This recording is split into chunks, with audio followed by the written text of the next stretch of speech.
Well, I'm with Dr. Sesen Negash today. Sesen is a 7 year, been at San Diego State for 7 or so years. She did her master's degree in marriage and family therapy at Purdue Calumet, and also got a degree, a doctoral degree at Florida State University, also in marriage and family therapy, if I'm correct, right? That's correct. Mhm. Correct. Um, when I asked Sesson about where she's from, she goes, it's a bit complicated. She's in San Diego. I'm in Minneapolis today, and it's like 3 degrees here. And she's saying it was kind of cold the other day at 65. So if I could reach through and kind of slap her around, I would do that for weather's sake. But love that For she's it in taxes, though. Don't worry. We pay for it in taxes. there. You go. All right. So I'm very grateful that you're here today. Tell me a little bit about you said I have born or kind of raised a little bit in Seattle, San Diego, and Midwest for your education. Tell us a little bit about your story, your family's story, and how they come to be in the United States. Thank you. Thanks for having me. Yeah, my story feels complicated, but in a really good way in many ways, right? So, I come from a country in East Africa, Eritrea. Eritreans are a very proud people. We are a brave people. I think we're an enduring people. We've been through a lot over the centuries. I've come from a highly oppressed people who've experienced a lot of direct and residual harm from colonialism and imperialism for centuries, and they've been fighting for their identity and their right to exist for as long as multiple generations can remember. And we're currently under the thumb of a tyrannical government and have been for the last 25 years, unfortunately. So it's really difficult thinking about my lack of access to my home country and not being able to really connect with it or connect my son to it as much as I'd like to. And the legacy of my country has had really profound effects on my family, and for in many ways has really infected sort of my upbringing and my story. I mean, the story I tell about myself is really impacted by that. For one, when you think about intergenerational trauma, it's very real and present for my community. And my family left, and I should say my parents left with very little, essentially what they could carry. And knowing that they had to leave their families, their identity, their language, so much that they felt like they had to give up in order to find safety, in order to think about a future that was, had opportunity for children that they hope to have one day. I'm sure was not an easy decision. But the trauma that they carried from that has been evident in my life for a really long time. Um, and it wasn't very evident or explicit, I should say. I mean, it really showed up in the way that we were parented. It showed up in the way that we were allowed to or not allowed to talk about emotions, or showed up in the way we experienced discipline, the rigidity that they exercised in their parenting, in the way that they hid their emotions and taught us to ignore our feelings was something I didn't get as a kid. Like I just assumed they were just being strict or mean or hard on us. But the more I've learned over the years about the way trauma shows up in our bodies and the way it impacts everyday sort of experiences that we have, the more I just sort of I have so much more compassion and um, appreciation for what they endured and still all the love that they poured into us, despite some of the experiences that they'd had and the grief and the loss that they went through. Yeah. So I can't say enough about how that history of my country and the current conditions have largely impacted and shaped my family dynamics, past and present. Um, so that's just a little bit about me. Yeah, I appreciate that. I believe everybody's got a context for how they show up as family therapists, how they become attracted to maybe systemic thinking or family therapy. How did you find family therapy? Because one of the things we know is that a lot of high school kids are not going, I want to be a family therapist someday, right? That we land into it, we fall into it, we back into it somehow. What was your story about landing in family therapy or systemic thinking? Yeah, so it's funny because in my personal history, in many ways, doesn't align with the professional identities that I have today. Uh, You know, um, there are a lot of ways that when I think about my history, and particularly about how we in our family have talked about and engaged in what it means to be in struggle and stress and how you have to handle that. In our culture, in many ways, you handle that privately. the idea of a third party, someone Oh, like a therapist coming into a system that's really closed, right? That carries quite a bit of secrets oftentimes because of the complexities of the histories that we've experienced. Um, it's interesting sometimes that I landed in this field because the things that I promote or push for in terms of getting more families, getting couples, individuals to show up in therapy isn't necessarily aligned with anything that I learned growing up. yeah, And if you ask my family today, most of them would be very hesitant to consider the idea of ever participating in therapy. I yeah, mean, they respect what I do, but they very likely don't necessarily, wouldn't find themselves seeing someone like me because for them, these are things you handle on your own. yeah. But Keep it within. Yeah. yeah, you handle that alone. Yeah. Yeah. So, Sesson, how did you practice when you work with individuals? You practice from an internal family systems model. You said that you also work from an EFT model. Which is there one of those or both of those? Can you tell us a little bit about how you came to align yourself with a particular model? Um, Yeah, the journey wasn't as straight for sure. I definitely have explored, right? Been really curious about different models over the years.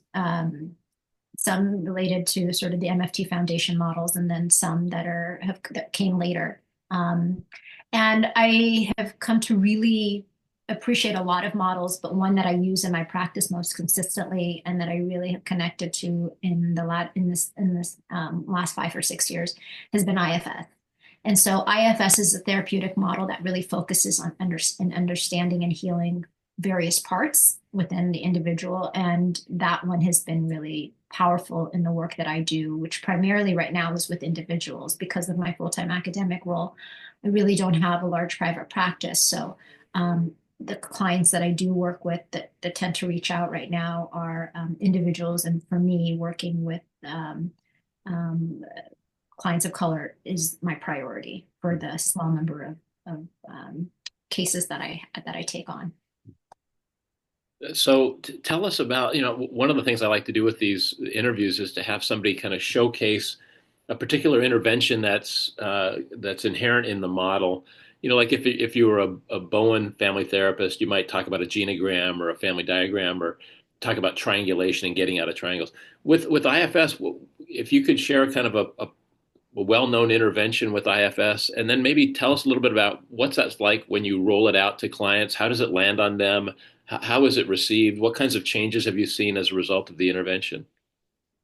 That's yeah, I mean when I think about IFS, I think about it has lots of distinct parts to it. And some I don't know that I'd identify them as interventions per se, but there's sort of strategies that we use, key strategies in the model. And just to say, like for me, IFS is particularly helpful because it's a non-pathologizing model. Provides an emphasis on self-leadership, which is really about like really bringing together in harmony these parts that are oftentimes in conflict and distress. So this healing and integration approach that feels very spiritual.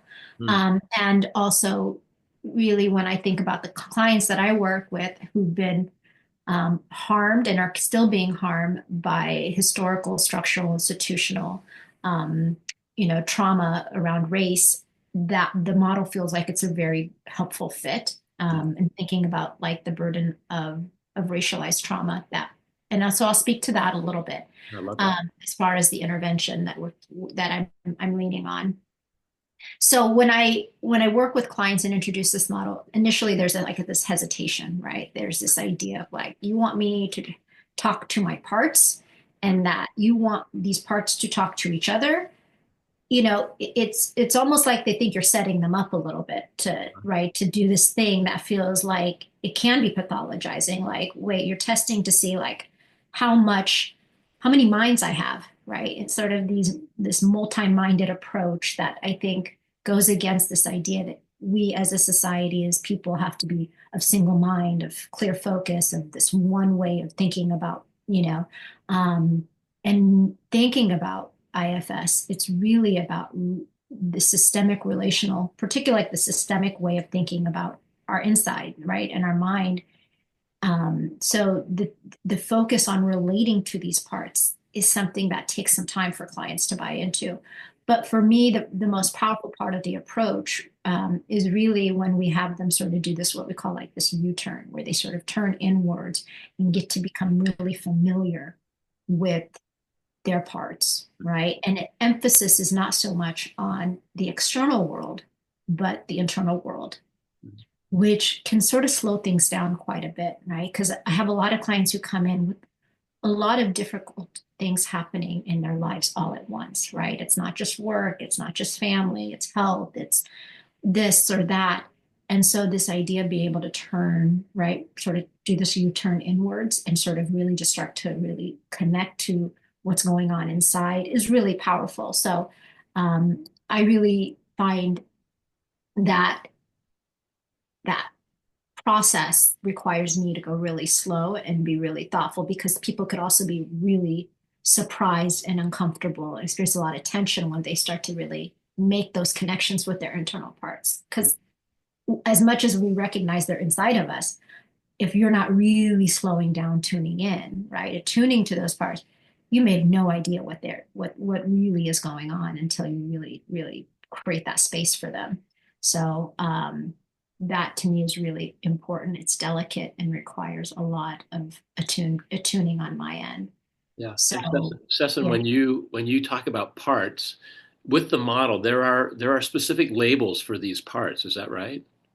Yeah, we talked about the exiled parts, for example. Those are the parts that the person holds, like where they hold like the painful memories, emotions, or beliefs. And really, when we talk maybe about something like racism, right? Racialized trauma, experiences of racism, discrimination, marginalization, and these parts can be frozen in time and holding on to the trauma that hasn't been processed. And these exiled parts are the parts that are protected. They're sort of kept sort of really far inside of us to ensure that and we'll talk and then there's these managers and these firefighters that are working to protect these exiles from ever coming to act right to sort of step forward Uh, um, and so yeah we have these exiled parts we have the managers who are really showing up in ways that try to protect us, right? But then they can also feel difficult in our bodies and in our experiences because,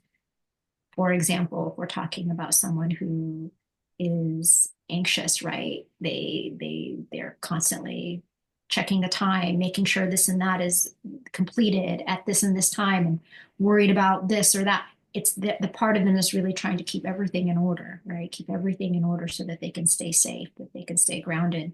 Um, and then you have these firefighters who sort of are more of um, the reactors, right? So they tend to, in an external way, you know, you might find someone engaging in substance use or expressing anger in ways that feel, you know, unacceptable to the larger, to whoever they may be communicating with.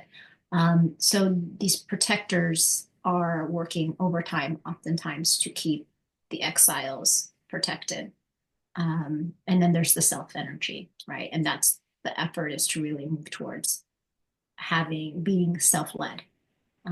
There's a lot about this model. I know I don't want to try to explain it all in a very short period of sure, time, but yeah, sure. there's a lot of different aspects to the internal system. I'd love to hear if you've got maybe an example or on a specific case or maybe a kind of a global kind of a case or um, someone that you kind of rolled out an IFS based intervention. How did it land on them? What was the impact of that? What did they come back and say to you? Like, wow, that really helped, or well, that was hard for me to get my head around, or how does it give us an intervention and let us know a little bit about how it's received and how you deliver it? Yeah, I thought about that. So one of the things I'm mindful of with any approach, and given that we're talking about IFS right now to speak to this one, is that sometimes we are actively working with clients to help sort of heal um, things that have happened to them when they're currently in states of chaos, when they're currently being exposed to things that are harmful to them, right? So when you think about the idea of healing in the midst of experiencing active harm, it can be really important to really modify your use of a model so that you're not leaving them vulnerable to current harm, right? So when I think, for example, about the context of racism and oppression, which are still very active in the clients that I work with, and the racialized trauma that they've experienced, I'm mindful that for me to work towards helping them heal those experiences while they're still experiencing racism and oppression, particularly in this time that we're in, is reckless if I'm not thinking about how to do that really in a way that protects them still. Does that make sense? Yeah. Yeah. So I had a client, I still have a client who initially came to me expressing, that they wanted to work on some symptoms that they had of depression and a lot of anxiety that they were experiencing. And this client described having experiencing a lot of isolation and a lot of feeling like this feeling of being alone all the time in their life. And so the first couple months, we spent quite a bit of time focusing on looking at the parts that were connected to this feeling of removing themselves from relationships, particularly social relationships, work relationships. And so we looked at the worry parts, we looked at the worthlessness parts. Um, and then, as we started talking more, we started to talk about experiences of racism that they had gone through, not just in their past, but present in their current workspace. And it was something contextually that they had not broached with me before. And while we had talked about what it was like for them to be a person of color in this time, in this world, perhaps it was timing, right? That wasn't somewhere that they felt they wanted to go, maybe because of so much that was actively happening. Mm. But once we did start to unpack that, right, and we started to do that U-turn to really look at how their parts were responding to the conversations that we were having about that, they could and I could start to really see the profound impact that that was having on their ability to make connections to people, to want to engage and take risks in terms of building relationships and holding on to relationships that brought tension because their instinct was this person is difficult to deal with. I must remove myself, right? So when we started to really work through some of those burdens and the racial trauma that they experienced, and when I'm going back not just to their childhood and looking at the inner child, but also thinking about the history of racism that they'd gone through. One of the things that really informed how I started to work with that client and others, essentially once we started to do that work, was some of the reading I was doing. My grandmother's hands, post-traumatic syndrome, doing more research on looking at the somatic impact of historical racism and slavery, epigenetics, like looking at that research and just recognizing like how that is in our DNA at this, or I should say our genetic makeup, and thinking about like how I have to use that information when I'm working with my clients and not just approaching this IFS, using the IFS model sort of in a way it's manualized. That's really adapting it to make sense for my clients in the context of the current activities that are happening in our world that put them in these really hostile sort of states. So it sounds like these conversations they organically grew out of your application of the model. How were they received by your client? Like talking specifically about okay, there's these parts of you that have these exiled parts, right? Maybe experiences around race, racism, things like that. But it's also happening in the current day. These are still things that are going on. How did approaching this depression, anxiety through an IFS lens? How did your client respond, and what was the impact of the work that you did? I feel there was a favorable response to it. In many ways, it forced me to slow down, really, because I recognize when we're talking about issues of race and oppression and especially in the context of the history of this country, you can't rush those conversations. You can't sort of just shift from those to thinking about leading self energy. So I really recognizing, acknowledging, validating sort of their external realities of ongoing oppression while also managing my own reactions to all of it because I'm also identify as an Eritrean, American woman who, most of society here sees as Black. Like I had my own reactions to all of the things that they were saying and connecting a lot to that. So there was a way I had to slow down and explore that really helped the client feel really seen and heard. Really attuning to that was really important and really helped. We had a strong therapeutic relationship. I think it sort of really made it more intimate after that, if that's um, the way I would describe it. So for me, it was really important that they also recognized that the psyche really does hold trauma from racial violence and discrimination and systemic bias. Like at one point, they thought like it's just something I need to just get over, right? And really helping them understand that the way the body, particularly the minds really hold that was pretty powerful. They felt seen, they felt relief, right? Because this client too expressed having a lot of history of anger that just sort of came out oftentimes on the people that they loved and sort of really being able to connect to how some of that anger was tied to that trauma was really impactful for them. It really allowed for them to hold themselves with a lot more compassion, Yeah. right? So It sounds like you provided a framework for them to think about these experiences that they had and the mechanisms that kind of control those experiences being able to be accessed and coming out and protecting and being hidden and those kinds of things. That's one of the things I like about IFS. We naturally talk about, oh, there's this part of me that feels this way, there's a part of me that feels that way, but the IFS model gives a framework for how all those parts kind of interact with each other. I appreciate you sharing that the clinical intervention.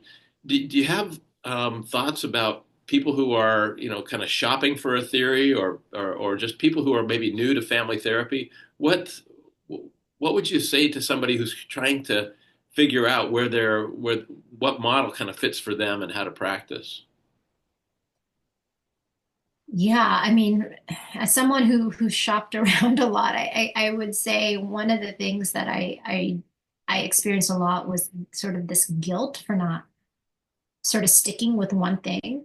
Mm, Um, and it being giving myself permission to say I really do have to continue to search for the model that I feel really connected to that really allows for me to do my best work and my best work meaning like that I feel like I could really embody that model and believe in that model even when the session was really tough or even when the client's context was really complicated that model could help guide the work and that could a model that could really ground me, right? I didn't want to show up in my work anxious and concerned that, okay, will this model work with this client today? uh, I needed a model that I felt like really served a lot of clients, in the variety of their demographics and in terms of their context that they experience. So um, oh, I love that.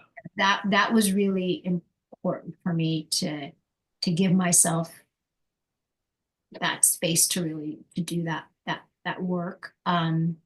Yeah, And it I sounds like part of your journey was trying things on, letting them go, like when they didn't quite fit for you or didn't quite match how you wanted to be, and then landing on something that was more reflective of who you are and how you think about yourself, maybe even outside of clinical work, right? Like like yeah, a model yeah, for human behavior. right. And I mean that's sort of what I really felt with IFS really connected me was this idea of like the authentic self. Uh-huh. And so to do that work with clients, you have to also embody that. Yeah. So this was a model that I felt like more my authentic self when I was delivering it. And I think that made for better connection with clients. And it also just made me really excited to show up for every session as opposed to worried, right, about what I was doing. Not to say also, I mean, I should also acknowledge that there was some privilege in my ability to move from model to model, being able to afford the trainings, being able to, be in spaces to be networking myself with people who have backgrounds, more expertise and being in an academic position where I could do that. I know that's not the case for everyone. I know a lot of these models are quite expensive in terms of getting trained in. Mhm. Um, and so that is a barrier to being able to maneuver the way I've been able to do. But also taking it upon myself when I at the points that I didn't have the finances to pay for some of this, where I would really do a lot of my own self-paced learning. Mhm. I watch. I love videos. I will watch any video. I don't care how old it is, how dated the hairdo is. I will watch it and take from it what I need Mhm. and leave the rest, especially if it's not culturally adaptive. Uh, you know, um, but that to me is a really big thing. And then just looking at a lot of the workbooks out there and foundational readings. Mhm. That to me is something that I've always gravitated toward. I don't need people to tell me what to read, how much to read, but I sort of take that upon myself. So I tell students, a lot like pick up a book. You don't need me to assign it to you Right. and take it an opportunity to read it during the break. Do little, short snippets, 15 minutes here, 15 minutes there, watch a lot of videos.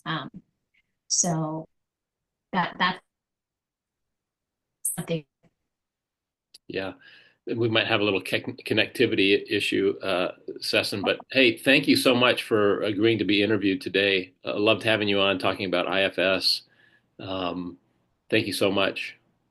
Thank you. Thanks for your time. I appreciate it. And I'm glad that folks have resources like this. All right. Thanks.